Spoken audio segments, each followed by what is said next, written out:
शिव हूँ। विभा क्रिएशन में आपका बहुत बहुत स्वागत है। लकड़ी का कटोरा। एक बूढ़ा व्यक्ति अपने बहू बेटे के यहाँ रहने शहर गया।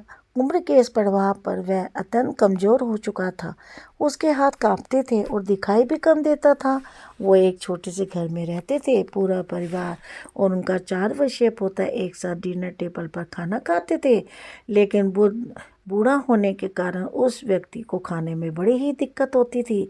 कभी मटर के दाने उसके चम्मच से निकलकर फर्श पर बिखर जाते थे, तो कभी हाथ से दूध छलक कर मेज पोछ पर गिर जाता था।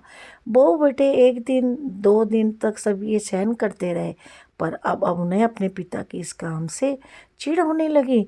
हमें इसका कुछ तो करना ही पड़ेगा, लड़के ने कहा।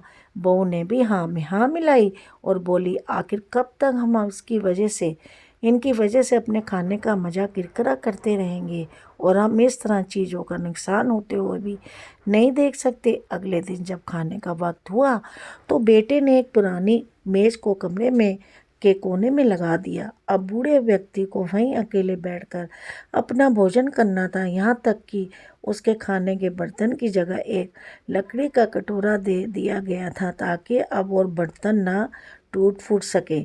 बाकी लोग सभी पहले की तरह आराम से बैठकर खाते और जब कभी कभार उस बूढ़े की तरह देखते तो उनकी आंखों में आंसू दिखाई देते। ये देखकर भी बहू बेटे का मन नहीं पिघलता। वो उसकी छोटी से छोटी गलती पर ढेरों बातें सुना देते। वहाँ बैठा बालक भी ये सब बड़े ध्यान से देखता रहा और अपने में मस्त रहता। एक रात खाने से पहले उस छोटे बालक को उसके माता पिता ने जमीन पर बैठकर कुछ करते हुए देखा।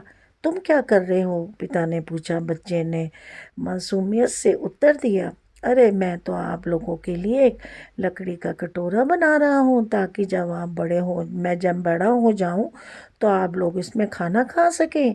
और वह पुनः अपने काम में लग गया। पर इस बात का उसके माता पिता पर बहुत गहरा असर हुआ। उसके मुंह से एक भी शब्द नहीं निकला और आंखों में आंसू बहने लगे। वो दोनों बिना बोले ही समझ चुके थे कि अब उन्हें क्या करना है। उस रात वह बूढ़े पिता को वापस डिनर टेबल पर ले आए और फिर कभी उनके साथ गंदा व्यवहार नहीं किया। दोस्तों, हम अक्सर अपने बच्चों को नैतिक शिक्षा का मोरल वैल्यू देने की बात तो करते हैं, पर हम ये भूल जाते हैं कि असल ज़िंदगी शिक्षा जो है शब्दों से नहीं, हमारे कर्म में छुपी होती है।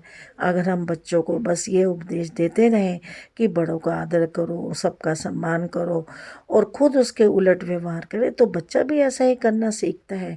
इसलिए कभी भी अपने पेरेंट्स के साथ ऐसा व्यवहार ना करें कि कल को आपकी संतान भी आपके लिए लकड़ी का कटोरा तैयार करने लगे।